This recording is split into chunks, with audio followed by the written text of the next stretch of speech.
Assalamu alaikum, everybody. I'm praying that everybody is doing well on this beautiful day, inshallah. Let me know if you guys can hear me okay. Inshallah, the Gambian and me are going to be doing a live to talk about race and racism, inshallah. Muslima Hills, you're mentioning your father is racist and very Islamophobic. I think it's maybe a question we can ask, inshallah, the Gambian when he gets a chance to get on. Assalamu alaikum, Khalid. Siddiq. Thank you for the suggestions that you gave me, inshallah, of different people to talk to.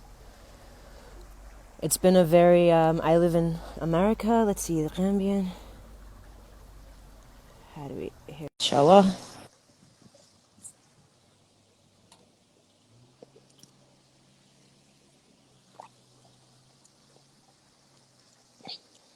We're trying to connect, so.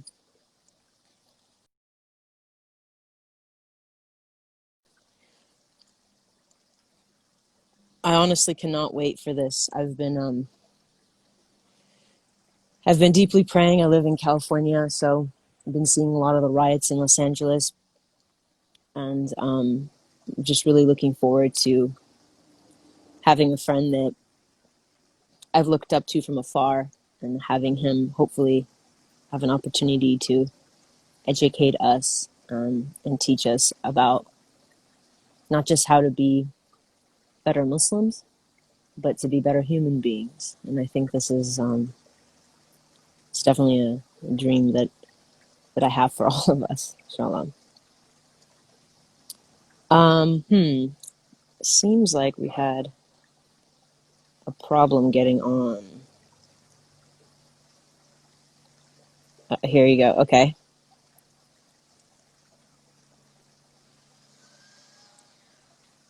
Okay, let's try this again. Inshallah, it's gonna work. For everybody. Okay, can you hear me? Yeah, salam Salaam alaikum. wa alaikum assalam wa rahmatullahi wa barakatuh. How's it going? Great. Thank you so much. Thank No, you for thanks for making the inviting me. time. No, thanks for inviting me, honestly. It's an absolute honor. First of all, I just wanted to say thank you so much. I know that you're busy. I know that there's a million things that you could be Wallahi. doing, and No, that, no, no, thank you. like, I really appreciate this. Thank you so much. No, thank you. Thank you for having me, honestly. It's really, really appreciated. So I'm open to however you want to go to do this, but I thought that there was a couple questions that came up Yep, with me and my friends, and a lot of conversations that we're having around race. Like I mentioned before you got on, like, I'm from California. I've lived my yep. whole life in LA area, so I went to school in Los Angeles. So yeah, I think there's just I guess I maybe we could start with sort of your thoughts on what's happening and Yeah. what your suggestions are for things that you feel like the Muslim community needs to better understand. If it's books to read, if it's conversations to have, like, I figured you know better than need. So maybe we could start there. Okay. Ultimately, Bismillah ar-Rahman ar-Rahim. Ultimately, I would say that first of all, obviously, I feel like myself and any decent human being, Uh-huh. after seeing the life being taken out another human being, and we know, for example, people will say, people we can get onto this. People will say, but it's not a Muslim issue. But we have a Mm-hmm. legacy from our who we believe is the best of creation, the Prophet Muhammad, sallallahu alaihi wasallam, where he says that when he stood up for the soul of a Jew, and we have traditions that first of all, first and foremost, we are connected to people through our humanity. People are our brothers and sisters in humanity before anything else. Yeah. Yeah. So Mm-hmm. like I, like anyone else, will see that and feel like, wow, how in the 21st century, in 2020, how can the police act with such impunity and so SubhanAllah. disregard for human life that they almost had a smirk in that he killed someone? That's the first point. Second point, obviously, then I identify as a black person. Yeah, me being a black person, I identify, knowing the legacy, the barbaric legacy of America has in terms of from the governmental level, at institutional level, through the institution of slavery, then the Jim Crow, then what we have Jane Crow, through the prison system, that America has a deep problem with black people and black bodies. Yeah, we can Mm. go. There's so many aspects to it. There's like aspects of people. For example, I read a study that was concluded in 2016 that black people in America, and not just this is not years ago. This is only 4 years ago. Black people in America are less likely to receive pain relief from doctors, from Mm. white doctors, because they believe that black people can have a higher threshold for pain. Subhanallah. Yeah, so I mean, from where I go from that point, that's my starting point. That I feel like, and I feel like this is like an wake up. It's like almost like spiritual awakening. And I read a sign that said, you've messed with the last generation, and alhamdulillah, I'm glad. And again, I feel like it's not. Again, it's a black issue, but I've been on a few protests now and demonstrations, and I can't lie. If not 50%, if not more, maybe slightly less, people out there are actually not black, Mm. which shows that people have resonated on a human level. Wow. Subhanallah. As you go, like, I guess one of the things I was like really looking forward to talk to you about, Yeah. just because I feel like from afar I've like watched some of the stuff that you've produced, created, and like I feel comfortable to ask this question that I think is hard, is that because as I'm reading about this, and I've read Yeah. in the past, but even more, and I think a lot of people are studying this more, is like, what do you want to see out of people who are not black but want to support the movement? And because I see a lot of times people end up putting their guilt or it becomes another burden that then black people have to address. So how can you like coach us to go about this in a way that honors the struggle that we can't understand? I'm not black, so that's why I'm saying I can't understand, but then be an ally and be helpful to the movement. I feel like ultimately people ask a lot about allyship. Ultimately, the first and foremost, nothing's going to change without education. Yeah, Yes. educating ourselves, educating our people, our immediate people we come in contact with, and then we expand further on. The Prophet ﷺ said that Allah, the most beloved action to Allah, is something that is small but is consistent. Mm-hmm. And I feel like this is what this educational process is. So when I'm talking about allyship amongst Muslims, first and foremost, listen to black people. Mm-hmm. Like, just don't say what about Bilal, what about this. Mm. Don't engage in whataboutery. First and foremost, listen to black people. That's at a very low level, localized level. Now, if we're talking about the institutions of masajid, of mosques, yeah, I believe, especially, I don't know how it is in America, but in the UK, we have real racism and anti-black sentiment that goes on in our masajid. I Mm-hmm. feel at institutional level, people need to call on these institutions and say, we serve black people in this mosque. We serve women in this mosque. There's no excuse in the 21st century that the committee of a mosque it serves shouldn't look like the committee it serves. Mm. That's a very Wow. practical step. Sure. Yeah, I think that's a very practical step. The committee that the mosque is situated in should look like the people who attend that mosque. For example, you get posters that come out of Black History Month, and there's not even like sometimes not even a black face on the poster. Or Women's International Day, there's not even a woman on the poster. Why? But Mm. again, this might be well-meaning, intended, an oversight. But again, if you had a black member on that committee or a woman on that committee, you would say, "Hang on a minute." Someone would say, "Hang on a minute. Check this out. This is going to be an issue, and I'm going to tell you why it's an issue." Wow. So I guess like what I'm kind of hearing, it's like all the systems we have in place, whether it's the mosque, whether it's Yeah. a business you work at, whether it's on the very first level, it's confronting leadership in any way and saying, where's the representation? Kind of Yes. like we have a problem here with like NFL teams.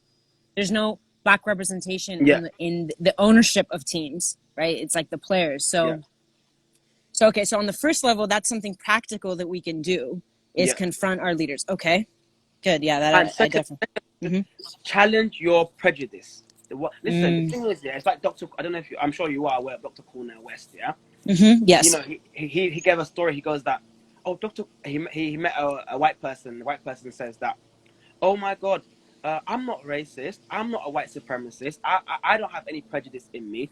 And Dr. Cornel West said to this white individual, well, you must be doing very well because every single person has prejudice. I have prejudice. We all have Mm. prejudice. We all have been programmed to believe and act in a way that, you know, for example, we see stereotypes and we believe them. So ultimately, Wow. challenge yourself daily. Challenge yourself. Why do I think this? Why is it in the Muslim community when a black person is reciting Quran, it's like, oh my God? Why is it an oh my God? Mm. Why is it again? It's again. I don't even believe people are not. I don't believe. So I like to believe in good of people. I don't believe the overwhelming of humanity is evil. I just think overwhelmingly people are ignorant, and it's better. Again, it's you can deal with people who are ignorant. You can't deal with people who are evil. Yeah. It's true. So, Yeah, so sure. when you're ignorant, it's just what's the vaccine in the age of coronavirus? What's the vaccine for ignorance? It's just education. So why Mm. when I see a quote, don't let it go viral with the caption that says a hip hop looking guy Mm-hmm. is reciting Quran so beautifully. That's your prejudice. That's your Yeah. assumption. Your assumption is that and again, why is it that you have equated the thobe or the khamis or the shawal khamis as inherently Islamic, but you know certain cultural expressions from the black community are seen as antithetical to Islam? Why is it? Hmm. You know, I feel like these are conversations we need to be having again, and that's challenging yourself day to day. You know, the first revelation was what? Iqra, read. Right. That's an imperative from our religion. Yeah, to read and to So, educate yourself. Now around you, yeah, around you. Again, I'm going off so many tangents here because my brain works in 1,000 different ways. Yeah, I'm thinking of mm-hmm. all the topics that are relevant. Another way, for example, we have in the community a fetishization of black bodies, of especially black men. You know, I Mm. want to marry a black guy. Okay, have no issue, have a preference. Yeah, but challenge yourself. Where does this preference come from? Why do I want to marry? Is it because I've internalized the stereotype of black people being hyper masculine, hyper sexually Mm. aggressive, for example? Yeah, have I internalized the sexual stereotypes of black men, or is that this just my preference, or this is what I've grown around, for example? Again, challenging yourself has to happen every day. Mm. So, like in this process of challenging, I know Layla Saeed. I was talking to her, and she Yeah, has that great book. Sort of, it's 28 days, and it's sort of confronting some of these stereotypes that we have, or like just racist undertones and overtones. Obviously, that we were raised in, and whatever yeah, culture we grew up in, especially a lot of Islamic.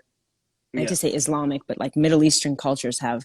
yeah, So as we're like doing this confrontation, how like because I know that like there are, and a lot of my friends who do race work or like professors on race, American politics and race, talk about it's important to have a black friend. It's important to engage with black people or people of other cultures, skin colors. So what is your take on that? Because I know people have messaged me like, I don't like, they feel an awkwardness about going and reaching out and making a quote unquote black friend because they feel like that's with the wrong intentions, or like can you yeah, teach, like, did you see what I'm saying? Like, how can you speak to that, because I get yeah. questions around that. I mean, the thing is, again, it shouldn't be unnatural. It shouldn't be forced. If you can't have a quote unquote black friend in real life, you can have a black online friend. You can reach out to Sure. several people online and ask them. Like again, people will put out posts, and again, they're well intended and well meaning, but they don't understand the social or the implication of what they're posting. For example, there was an influencer who said that even animals have rights. Why can't black people have rights? Oh my god. Okay. No, but I mean, again, Yeah. I'm sure she was very well intended and well meaning, but she doesn't even understand it. If she spoke to a black person, she would understand. Okay, these are the connotations behind this. This is what it implies, Mm, and why she should stay away from this kind of rhetoric. wow. Yeah. Yeah. So again, you don't have to have a black friend. Again, you don't need to be black to understand racism. Sure. You could You see know. it, yeah, everywhere. um so I wanted to ask about I hear one thing you said, and it's very clear with the Muslim community. I've heard that so many times, this over obsession with Bilal, and Yeah. it's almost like a bypassing of people's experience by saying it's not in our faith. So, and the Prophet, peace be upon him, spoke so highly of equality amongst races and stuff like that. Yeah. But that's not the reality of the Muslim world. Exactly. So how would you speak to that? Because I have to make the assumption that being black and Muslim is like a double Of discrimination. course. So, Of course. I mean, the thing is, like, ultimately, let's keep it real, yeah? These things, like, race is a social construct. You know, there's a famous saying, there's a famous quote that there's no such thing as black people in Africa. What do I mean by that? In Africa, the demarcating factors of distinguishing between people is not race. mm, Race is only when you encounter the other. I'm only black because it's relative to someone being other than black. mm-hmm. But SubhanAllah. ultimately, I'm a human being. We're all human beings. In an ideal world, there'll be no race. Well, but when people say to me, for example, but for example, but you're a Muslim first. Oh, but Mm, you're Muslim. You're not black. You're not. Okay, cool. Yes, I'm Muslim. I mean, my faith is more important than anything else, of course. However, my social reality of when I encounter the world is that I encounter the world as a black man first and foremost. sure. People That see probably your makes color sense. before they, Yeah, yeah. exactly. And talking about that, because I hate, this is something I've heard and I don't like it. And Yeah. so I can't even imagine how your response would be. But when people say things like, I don't see color, or, this whole idea of, oh, but we're all almost using we're all one as Yeah. a, It's an erasure. yeah. Yeah. Because So like, you're trying to sorry, carry on, sorry. no. So I just like, I want you to speak to that because I hear that a lot. I get messages constantly with people in the DM saying, all lives matter. Why do you make this distinction? And, Yeah. and I want you to like, if you can, just like bring it home for people that this notion that like color does exist because of how we respond to it. And whether Exactly. I quote unquote am colorblind, it doesn't mean that you don't experience like racism for Exactly. being. I think the thing is it all stems in it's like there's different manifestations of it, but if you're gonna put it under one umbrella term, the umbrella term would be all lives matter. Because what you're doing by all lives matter, again, I said this a protest. I said that all lives will never matter until Black lives matter, because all lives Mm, matter was a response to Black people demanding their humanity.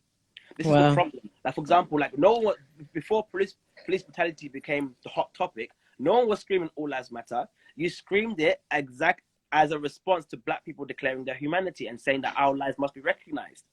That's the issue Mm, now. When people say, "Oh no, but we're all one," yes, we're all one. That's a biological fact. Yeah. mm. However, it's a social lie. Right. Yes. Because it's not experienced that way. Exactly. Sure. So, how would you respond to people who are talking about this being kind of like race politics or race identity, Yeah. is not the root of the issue, but it's more economics and like social status disparity? Like, That is, so the thing is, that's very true, but they all interlinked. You cannot have a conversation of racism without white supremacy. You can't have a conversation of white supremacy without capitalism. mm, Yeah, you can't separate the two, because exactly the same mechanisms that have propped up like the most vicious uh, manifestations of capitalism are the same institutions that uphold white supremacy and racism mm, and systemic racism. They're not, you know what I mean? Race is just one factor, but class is another factor. Your social economic background is another factor. But again, all these have been engineered. For sure. example, we have in America, we know of redlining. What is redlining? Redlining is the deliberate creation of ghettos where you Yeah. put together people of a particular social economical background, and then in such dire conditions that they explode. Mm-hmm. Yeah. When you have like more affluent areas of like middle class areas or white areas, they're not having the same problems because they're not under the same conditions. This was deliberately created, but again, that's not to do with race. That's to do with like your kind of economic power. Hmm. So, do you feel like, as you're talking about the interlinking of Yeah, capitalism and race, do you feel like this movement, because in LA at least, the focus tends to be on race just because it's so yeah, prevalent of an issue. But because and it's funny because I almost feel like capitalism, as far as the Targets, the Amazons, the Walmarts that we have here, are all in support of Black Lives Matter. Even San Francisco NFL team that threw Colin yeah. Kaepernick out decides to stand for Black Lives Matter. So capitalism continues to take advantage of the protests in its own little way. Of So course. what's your thoughts around how to confront the capitalistic structure? Because it feels even like another burden to carry on, but I mean that boy, that I don't think I'm in the best position to speak. That's like that capitalism has been trying to be dismantled not destroyed forever. but dismantled for how many years? I mean, what was Marxism? Karl Marx was Right. he wrote the best critique on capitalism. Again, he Mm. had issues, but he wrote again. That's like a whole political. You want to go into political theory of like capitalism and Marxism and other forms of economic exchange. But ultimately, I would say that education, people get onto education, educate yourself about capitalism, and don't let people lie to you and say there's not another way of economically exchange. However, let's not lose sight of what we're talking about. Yes, now the topic is of race, alhamdulillah. But again, just be mindful in the back of your head, even if you're not aware of it so much now, but keep in the back of your mind that you cannot separate race from like economics, basically. Okay. And so what are your like in regards to race? I think the reason that capitalism became something that I was thinking about is Yeah, because you mentioned that they're intertwined. So like yeah, so to dismantle racism, hopefully pull it out from the root, yeah, um there has to be a talk around capitalism. Or yeah. what are your thoughts around like reparations and do you think that's like a can possibly be a reality? Because I've talked to a lot of people and they feel like that's something that they're really going to be pushing for, especially on the state level, at least in California, with friends I have that are attorneys and doing race work. Yeah. But I don't No, know. I'm pro reparations. How that looks like, I haven't got there completely. I haven't got there completely. However, when it comes down to reparations, I support it, and I feel like people are just ignorant of history. In the UK, racism was abolished in the early 19th century. When slavery was abolished, the slave owners all received payouts. It's crazy, Yeah, like lots massive of money, payouts. right? Yeah. That payout was taken as a debt from the state. So that means Oh my god. The Bank of England borrowed the money to the state to pay out the slave masters. Yeah. Then that debt was only paid off in 2015, which Wow. meant my own taxes were Oh paying off the my debt to god. slave traders. Oh my. That's Ah. what it means. That's what it means. you know. So yeah, you have kids. How just think of the mentality of how disgusting this must be, knowing that Wow. you have kids, grandkids, great grandkids of slaves paying off the debt to the slave masters who enslaved them. Oh my god. Oh my god. Yeah. So when people say reparations is not possible, why not? We just Yeah, that finished off. happened But the it happened opposite way. 5 years ago. We just finished paying off that debt. Oh my god. That is unbelievable. Ah. Literally.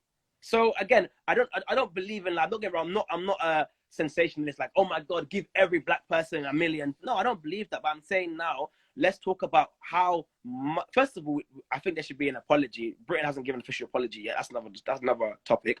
But what I feel like there needs to be topics of like where we have majority black areas or impoverished areas, there needs to be a reparation pot that maybe community leaders can reach out to, community leaders can access to, and show that okay, we have a youth center here, we have a program of trying to rehabilitate black people, black young people. We have a program here trying to get black people off drugs, for example. Again, and doesn't come out of community donations. It comes out from reparations pot.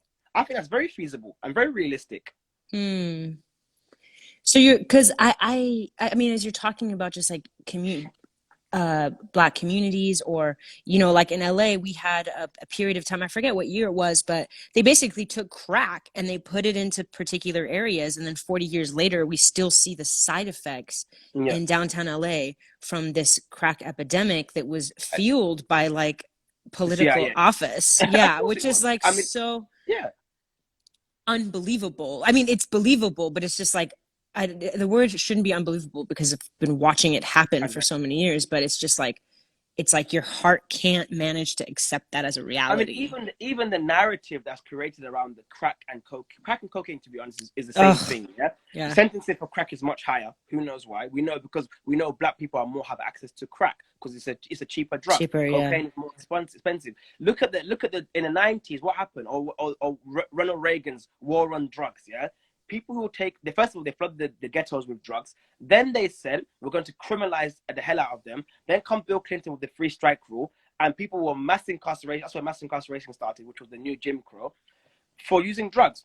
Fine. Drug, even my opinion is that people who are drug addicts should not be treated as criminals, but as like people who are sick. Yeah. Mm-hmm. But then now in 2020, in 2019, 2018, we have an opioid epidemic, don't we? Which is and that is killing and having kind of laying bare or tearing apart white majority communities.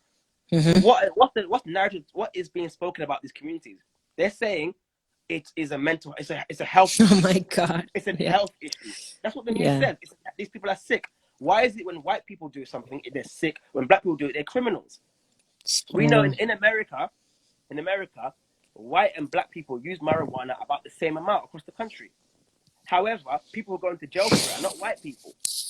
And the thing again, and this is where capitalism comes into it, because we have people who have been mass incarcerated, black bodies who have been incarcerated en masse for minor drug offenses such as using marijuana. 30 years later, we have corporations making money from the same drug which is illegal. Crazy, yeah. You see, that's capitalism. And that's like also one of the things I was reading is like just socioeconomics plays into it, like you said, because they had the money for the bail or whatever it was. And so I mean, as we're kind of like going through this, I mean, I see comments nonstop. People are just like, wow, like I wish I knew this before.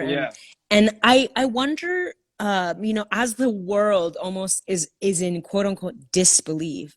I mean, is that almost offensive to your experience as a black man in the UK or in general in the world from your friends that you may have, because it's like you lived in this, right? It's not new for you.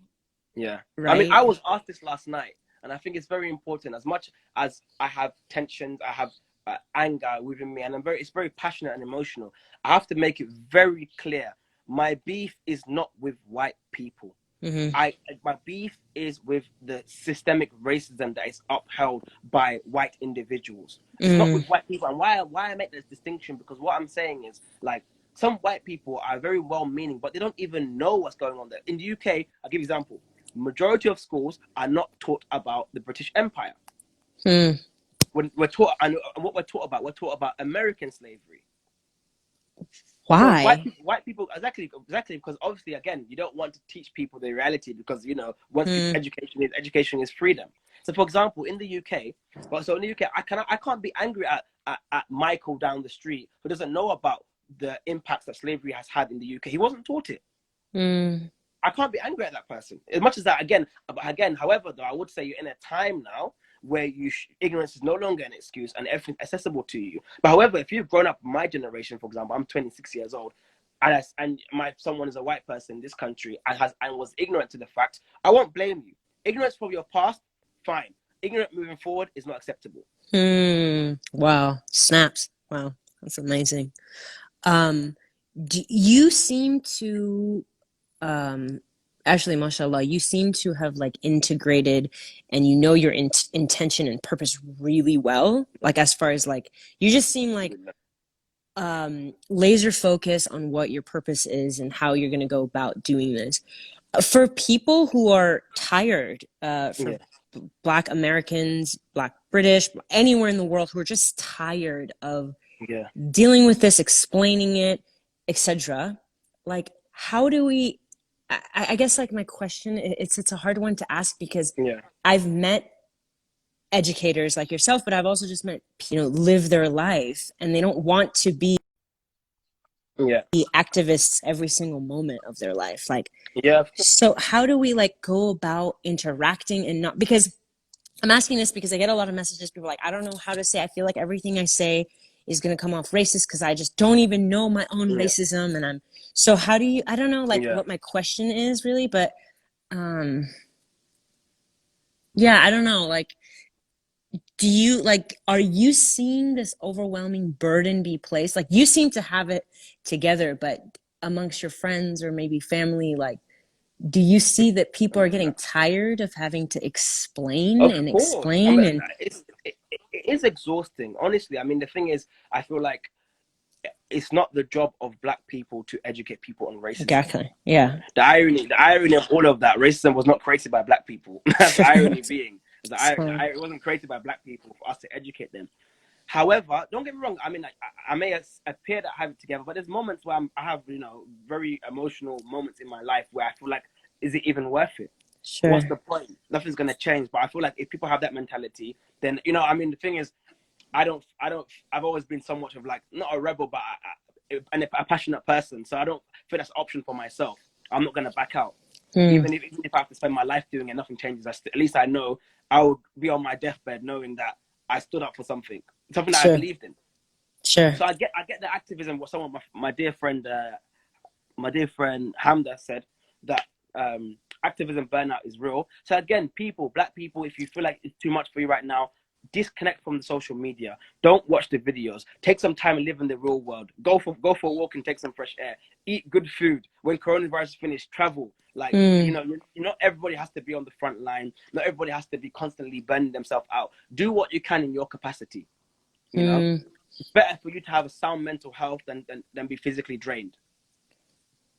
Yeah. Okay. Good. That's good to know. And I think for people watching and listening, like, don't put the burden of education on your black friends. Exactly. Like, to educate you. Like, if they choose to, then take that as like a blessing and like pray for them and find ways to give back to them, Yeah. But like, I think that's a really important reminder. With that, I wanted to take like a little bit of a left and ask you a question that came up. It's come up in so many conversations, and okay. The classic looting, focusing on looting. And it's like something, I've read about a lot, but I'm wondering if you can sort of share with us a little, because a lot of the conversations we're having with our families or older generation, they tend to focus on the looting over the fact that like people are dying, and they're so stuck on the morality of that they don't you can't get past it, and it feeds into the whole like racist ideology around black people being quote unquote whatever, like gangster, ghetto, whatever it is that they have like ever since they came to these countries took on, I'm just where do you start to unpack that? I mean, historically, we know black people being brought to the country were not the highest perpetrators of violence, but that's a separate topic. For looting, I want to make it very clear. As a person I don't necessarily support looting, vandalism, criminal damage, because at the end of the day, I don't believe people's property I don't think it's fair to damage people's property. However, I'm not going to be a hypocrite and act like I've been diagnosed with historical amnesia and not recognize the fact that the overwhelming majority of successful protest and civil disobedience in America particularly has been won through these actions of looting, through these actions of violence, through these actions of people love to praise Martin Luther King as the peacetime hero. He was arrested 37 times by the state. Wow. Do you see what I'm saying? So he was peaceful. He Rosa Parks, everyone likes to quote again. She sat down and what happened to her? She was imprisoned. She was arrested. So again, you kneel to have an issue. You get angry to have an issue. But again, as a person, I would love to sit down and say, hand on heart, I wish that change was achieved through peaceful means. Of course I do. Of course, I'm not an anarchist. However, I recognize history has attested to the fact that overwhelmingly every single kind of civil disobedience has been achieved through what? Through some kind of uprest. So, that's where I stand on it. I don't condone it, but I don't condemn it.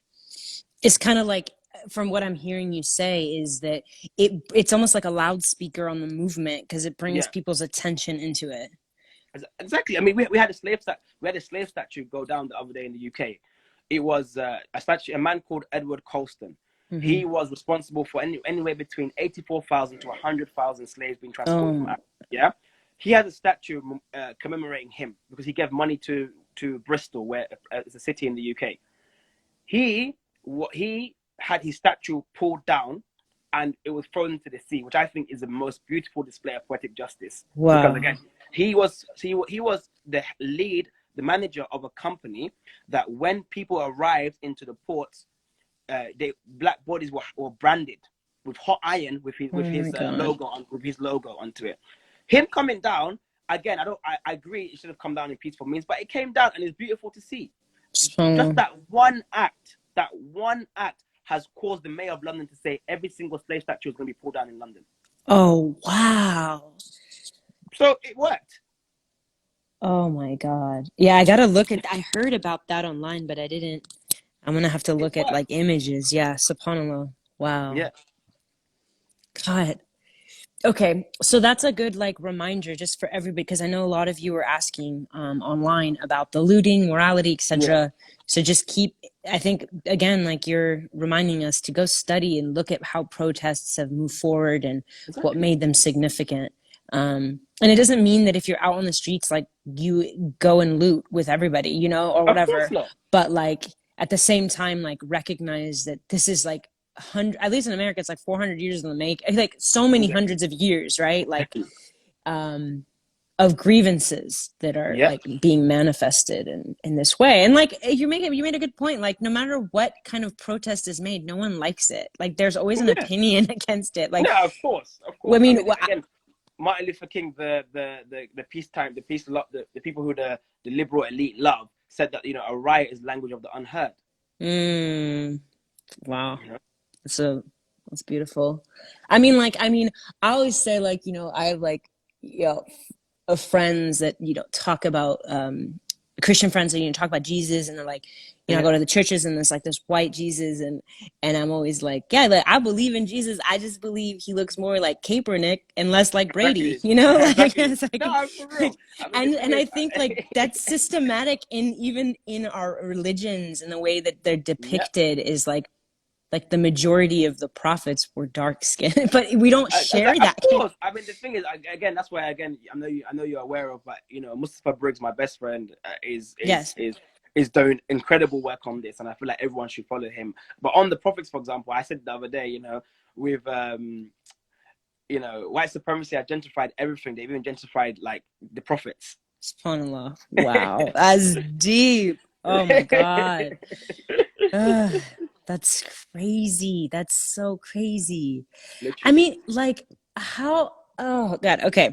So I'm gonna be like screaming later about this and rewatching it. But I want to know, talking about like bringing in the prophets. I want to talk about, if you're willing to talk about it, your experience as a Black Muslim in the Muslim community. Yeah. And like, because I've heard horror stories about that, which has been very embarrassing, and it's something people don't talk about. And we like to, like we said previously, like put it, like you sweep it under the rug of Bilal, you know, like, but it's a reality. So like, can you speak to us about that? And you talked about mosque leadership and making sure it looks more like the congregation, or making sure Black people feel inclusive. But like, if you could just share a little bit about your experience for people who maybe don't know. I mean, I'm not sure if you. I mean, I lived in Egypt for 4 years so far, and I'm going to go back to Egypt. So I've lived in a Muslim majority country where I'm studying. I've experienced racism on a level that people can't even understand. In the sense that, alhamdulillah, it's not been as daily basis, but anti-Blackness is so deeply embedded in those places. It's crazy to think, because Egypt is in Africa. But you know, they have this one joke. For example, they come and say to you "Kamisat," which means "what is the time?" when you're not even wearing a watch, because they want you to look at your dark skin, and then they laugh. Oh my God! And that's something that many Black people can attest to in Egypt. Dark skin people have been through that. For example, you have skin lightening cream is en masse in Egypt. For example, yeah, I mean, literally that's the case that we have. I mean, I've had people say things about, like, you know, about Black people, and openly, you know, you know, I've had even Islamic scholars and sheikhs say to a class full of Black people, this teacher said to us in a class, "Oh shabab, like, ya shabab, la tazawwaju, do not get married min Africa, from Africa." Why? Because said that when your wife sits, when a Black woman sits, her hair is so rough that when she sits on your chest, it will cut your chest. It's an Islamic institution. That happened. You experienced that? Yeah, I was Oh in the class. my, I was in the class. oh, oh my God. How do you respond? Like, how can you, That how was do it. you, how, like, that, I can't even conceptualize the level of frustration that would bring. Like, the level of No, ignorance literally, from, like you can't even. And but again, I'm there thinking, wow, like I don't even, I can't even. I can challenge. I did challenge him in the time. I just said, don't said that. But he goes, oh, I'm just joking, and then kind of like change oh the subject. So I my thought, okay, we can't God. even move on. But then you study. Imagine like just think of the journey of a black person. Yeah, a black person. He will not say he's not a Muslim. He has racism against him in wider society. He hears about Islam. He hears about people who Malcolm X, who says that, oh, Islam has eradicated racism, which is a lie. But okay, he hears about it. Wicked, I'm going to become Muslim. Mm. He then start going to a mosque in the UK or in a Western context. What happens? He experiences racism. I'll give an example. I've studied Islam. I've studied Sharia for like what, almost 8 years now, 7 years now. Mm. I can go to a masjid, and the first thing people will come up to me, happened to me a couple of times. Oh, mashallah, brother, should I teach you how to make wudu? Oh Yeah, my literally. And God. again, I'm sure they're well meaning because of the ignorance. But again, your only thing you had to go off is because you assumed I'm black, therefore I know nothing about Islam. Yeah. Then I'm like, Wow. okay, whatever. Then this is the experience of a black person. Then he moves to, and he goes, you know what? Maybe this is just the Muslims in the UK. Let me go to a Muslim majority country. He moves to Egypt. He then sees in Egypt, okay, alhamdulillah, I'm a Muslim majority country. Oh no, I experienced people telling me what's the time because they want me to laugh at my black skin. Wow, Oh my I God. experienced anti-racism, anti-blackness. And then I go to, okay, you know what? Again, it must just be the people on the ground. And let me sign up to an Islamic institution and learn my religion. Then I hear that I shouldn't get married to dark-skinned women because their hair's too rough. Oh, Wow. Then to kill it now, he will open up an Islamic jurisprudence book and read what? I posted on Facebook not too long ago. Scholars of the past said that black women, they don't even have to have a wali to get married because they're undesirable in society. uh, what? In our Islamic jurisprudence books. I posted on Facebook. Scholars in the past said black women don't even have to wear hijab because they're too ugly. What? So How what? though? Where are they getting this information from? Like, is this interpretation? Like, what are they doing? Like, Of course, interpretation. It's not from the Prophet. We seek refuge from ever ascribing that to the Prophet. But but are they no? people, But the reason I'm asking is are they attributing it to the prophet? no, so they would have an interpretation of that. They have Oh an my interpretation of that. God. And by the way, people, I say this several times. People don't believe me, and I always bring out the quote. So if people want to message me directly, I'll give you all the screenshots, people. I'll give you the Arabic and I'll give you the English because I translated it. Yeah. But again, you have for example, like you have in Islam, for example, the aura of a man is obviously navel to knee, yeah? Mm-hmm. And the aura of a slave woman in those days was the same as a man, navel to knee. For the slave woman. So then people expand that now and said, okay, maybe that, Wow. okay. Oh, why is it a slave woman? Because why? Because slave women were undesirable in society. They were treated well, better than most places, but they were not, they were still low in society. Therefore, scholars then extrapolate that and say, okay, those who are seen lowly in our society, don't have to wear hijab because they're not a fitna for people. And then he said clearly, example, e.g., a black woman. Oh my God. So that's what I have to deal with as a black Muslim. And you get it from what you get you get it as a, that's when people say to me, are you black or Muslim? I can't separate the two. I get racism at societal level. I get racism from people who I share faith with. Oh my. I don't like, I feel like speechless, but I also feel embarrassed by being speechless because I just have never, I've studied Islam for like 10 years now and I've never come across that. And it's like, how did I miss it? Like, how did I not see Mm. that? And I, I mean, I don't have any word. I don't like No, the thing is, what. I think the thing you have to understand, I'm not one of those people, by the way. I don't believe in cancelling scholars because every scholar was a product of their environment. But what I strongly say is that was their opinion. It's wrong. However, they had valuable contributions in other areas, which I don't believe in throwing them all out. I'm telling you, if you start throwing out all the racists in society, in our Islamic heritage, we're not going to have a lot of people left, and you'd be shocked. And it Hmm, wasn't even active racism. What it was Arab supremacy. sure. It was the Arabs. Again, you get logical. Oh my God, the Prophet was Arab, the Quran was written in Arabic, therefore we must be the best of people. You get the logic, yeah? But then I get you having that as a nationalistic pride, but then when you try to infuse that with Islam and say Islam says this, that's when I have an issue with that. SubhanAllah. Okay, so if we like, that's another good reminder for some people who are commenting like, I can't believe this, which scholars, and they kind of like want to know who is saying this and where are they coming from. It sounds like what you're saying is we stand up against it, be like, this is not the truth. And I think that's one of the things that I'm really seeing, like if we come across any microaggression or these very obvious macroaggressions, it's important to stand up, even if you're like, I live in a county that has 1% Black people, so like it's very it's a super small percentage. It's just this particular suburb, and like if we like that means the majority of people are going to be not Black when someone says something racist, right? So it's important like to face that awkwardness, at the very least stand up. And if we see scholars saying that like confront them. It doesn't matter what level of education or how long your beard sweeps the floor. It's not doesn't matter, you know. Like so something people keep asking, and I've seen this so much, it's very frustrating, but whenever we talk about you know, Black Lives Matter or etc., people love to be like, Afghan lives matter or Kashmir lives matters. Obviously, I believe that those lives do matter, of course. Or, you know, if people are going any country that's going through turmoil, people like to be like, you guys were silent about this. You got like, and so how, which is not true, right? But like, how do you, like if you can give us a way to respond to that. Brilliant question. What I would say is, the Black revolutionary legacy in America and in the West has supported every single other cause. History, Nelson Mandela, Martin Luther King, Malcolm X, Angela Davis have all spoken on Palestine. Yeah, the Black revolutionary legacy is not about Black people only. Again, and the reason why people can even be so comfortable in wearing hijab in America today, the reason why people can wear their kufis and their thobes and have their long beards with ease is because of the struggle that Black Muslims went through when they were in America.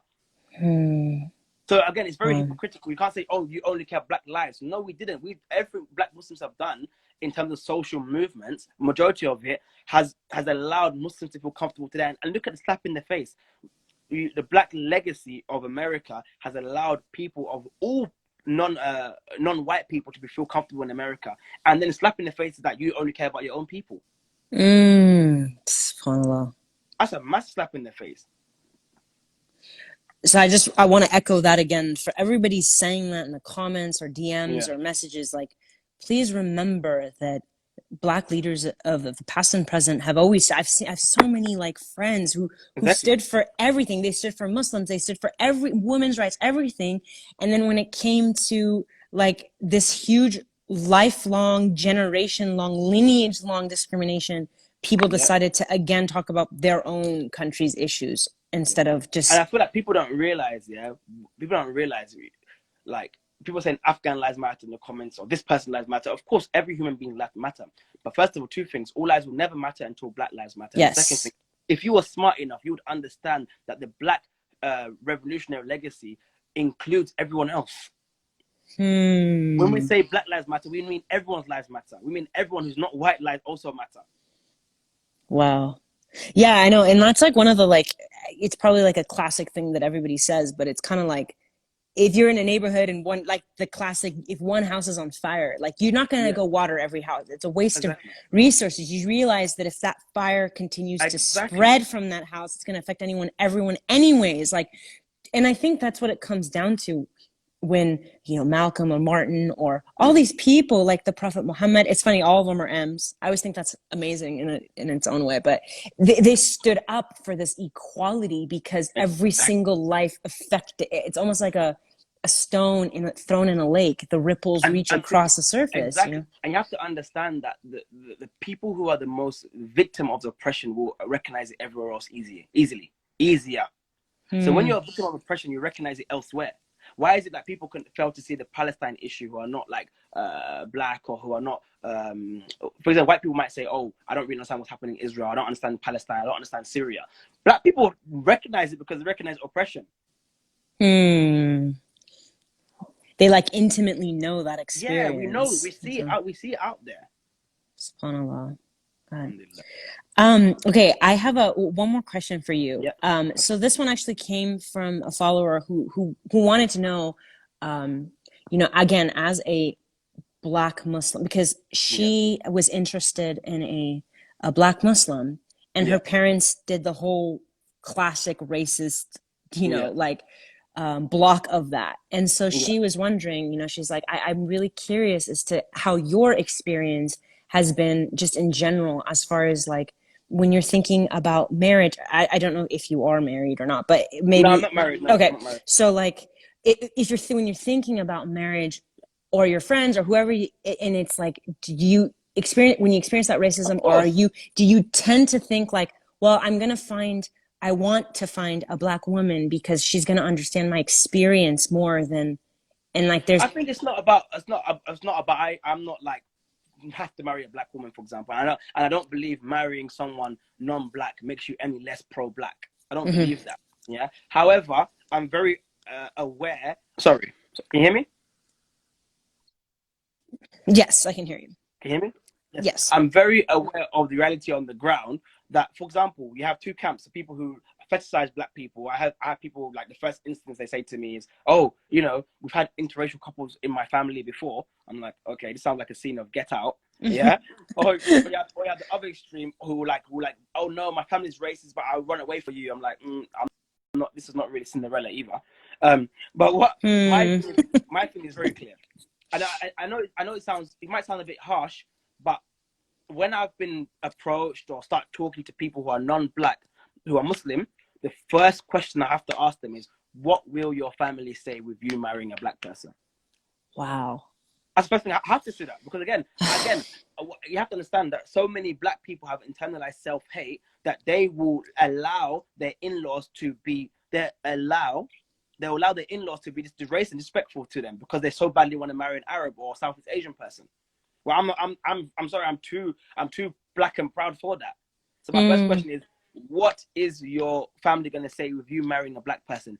If it's other than they're gonna love you, deuces. You know what I mean? Wow. No, yeah, and I totally understand that. It makes You know sense. what I mean?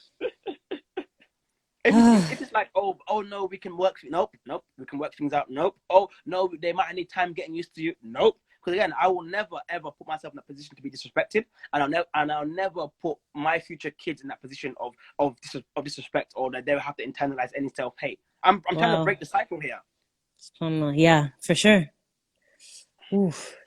I just feel like I just want to say this too. I I mean, just hearing you talking about sheikhs talking about Mm. Black women and all it's and then to see that society has taken the features of Black women as the Yeah, height of beauty at this time, exactly. and Yeah. then just made it white people who, like, I mean, I live near Beverly Hills, so it's like I see everybody who essentially is trying to look like a Black woman. This is like, but they're doing it obviously with like implants and different things. So like, I think I don't know like exactly what I'm even like trying to Mm. conceptualize, but when I'm hearing you talk about that and seeing the switch, do you find that is just another expression of racism? Uh, yes, but can I address you? Let me just some comments. Yeah, Yeah, yeah, someone sure. asked me, "Is it only concerning the immediate family?" Yes, concerning immediate family, and basically the family who I'm going to be in contact with, Mm-hmm. basically. Yeah, Sure. and someone goes, a lot of non-Black families are culturally inclined, in my opinion. It's not so much Mm-hmm. to do with racism. I disagree. You might think, don't let's not mask cultural preference with racism. Yes, cultural preference is true, but however, me culturally Mm-hmm. being a Black person in the West, I have more in culturally common with someone who's an Asian British born than I do with someone born and raised in Gambia only. It's not Wow. about culture. It's not about culture. It's about to Mm, do with color and race. But sure. sorry, Sure. your question was about, sorry. Just like Black women's features Exactly. are Yes. the Again, new favorite of capitalistic culture, like, it's crazy because again, even for as a Black man, I've gone through this change. I've seen it. I've grown up seeing the shift. When I was younger, it was not cool to be African. mm, it was not cool to be African. Yeah. Now it's cool to be African. It's cool to be dark skinned, especially now, particularly a black women. I feel like it must be, if I'm hurt because of that, they must even be more hurt because they've been told their hair is to not like this. The way their body is the way their bodies are is too much, and all of a sudden these are like desirable in society. Wow. Alhamdulillah. Oh man. I